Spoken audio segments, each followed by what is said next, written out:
आचार्य जी online. नमस्कार भैयावान। आज आपकी क्लास में युधिष्ठिर की परीक्षा आप कर रहे हैं। परीक्षा देते हैं सभी लोग किसी न किसी रूप में, जहाँ भी है वो परीक्षा देते हैं। यह जीवन भर परीक्षा है। जीवन जीना परीक्षा से गुजरना है, इसीलिए यहाँ भी युधिष्ठिर को परीक्षा देना पड़ रहा है। भैया जंगल में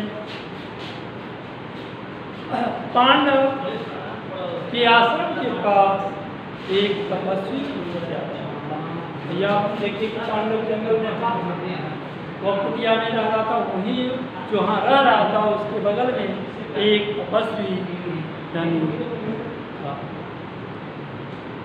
तपस्वी क्या में अरनी और मथानी लटक रहे थे। यानी अरनी और मथानी यह दो शब्द इस पाठ में आया।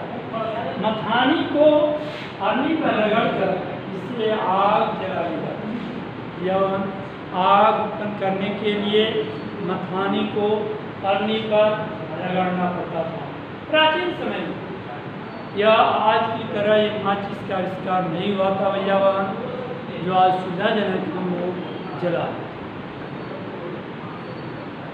जंगल से एक हिरण आया और उसके सींग में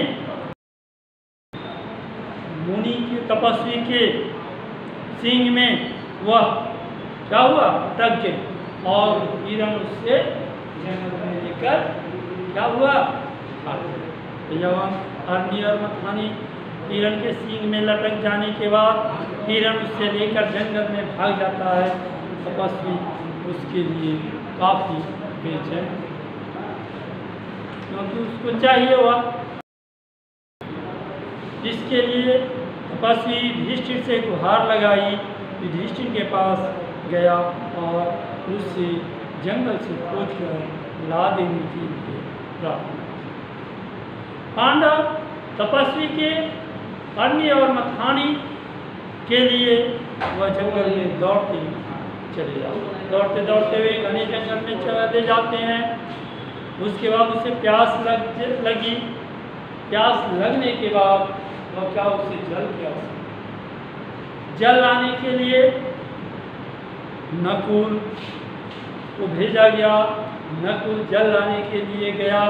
पास में एक तालाब था और नकुल वहाँ जाने के बाद पहले अपनी प्यास बुझाने के लिए जल पीने लगा। तभी यक्ष कहा, यानी यक्ष एक व्यक्ति जो यक्ष है वह कहा, यह तालाब मेरा है, पहले मेरे प्रश्न का उत्तर दो। यानी पहले मैं जो पूछूंगा उसका उत्तर दो, तब जल पीना। नकुल उसकी बात पर ध्यान नहीं दिया और जल पीने लगा। वह क्या, वह जल पी के ही मूर्छित हो। जब वह मूर्छित शब्द लिखे हैं, मूर्छित हो जाए और हाथ वह बेहोश हो जाने के बाद काफी देर तक इंतजार करने के बाद जब वह वापस नहीं आया तब सहदेव निकल पड़े। सहदेव भी गए, वहाँ वह भी जल पीने लगे। यक्ष के द्वारा कहने पर भी वह नहीं माने, जल पीने लगे। वह भी मूर्छित हो गया, मूर्छित होकर गिर पड़े। भैयावान वह उसका भी इंतजार करने के बाद जब नहीं आया तब अर्जुन गया। अर्जुन गया, वहाँ वह भी जल पीने लगा, वह भी मूर्छित हो गया। उसके बाद भीम जाता है। भीम वहाँ पहुँचता है और यक्ष के द्वारा कहने पर उसकी बात को नहीं मानता है और नहीं मानकर वो जल पीने लगता और वह भी मूर्छित होकर चारों भाई के नहीं लौटने पर अंत में युधिष्ठिर स्वयं जाता है। जब युधिष्ठिर वहाँ पहुँचता है तब यक्ष के द्वारा कहा जाता है कि माँ पहले मेरे प्रश्नों का उत्तर दो, तब तालाब से जल पीना। मैंने ही तुम्हारे भाइयों को मारा, यानी मैंने ही तुम्हारे चारों भाइयों को मारा है, मूर्छित किया है, बेहोश किया है, मारा है। तुम मेरे प्रश्नों का उत्तर नहीं दोगे, ठीक से नहीं दोगे, तो तुम्हारी भी वही गति होगी, यानी तुम भी मूर्छित हो जाओगे, बेहोश हो जाओगे। युधिष्ठिर उत्तर देने के लिए तैयार हो जाते हैं भैयावान।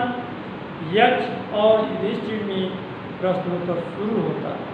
बहुत सारे प्रश्न होते हैं भैयावान। यक्ष के द्वारा प्रश्न पूछा जाता है, युधिष्ठिर उत्तर देते हैं।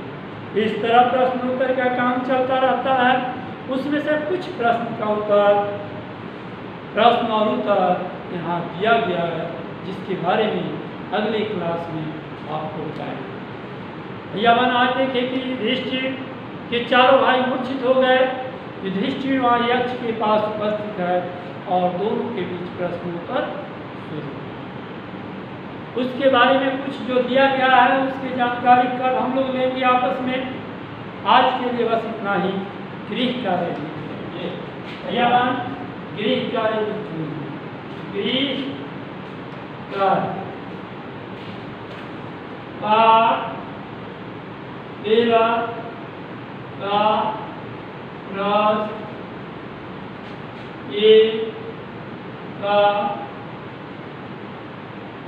उत्तर लिखकर सुनाओगे। बस आज के लिए इतना ही भैया, धन्यवाद।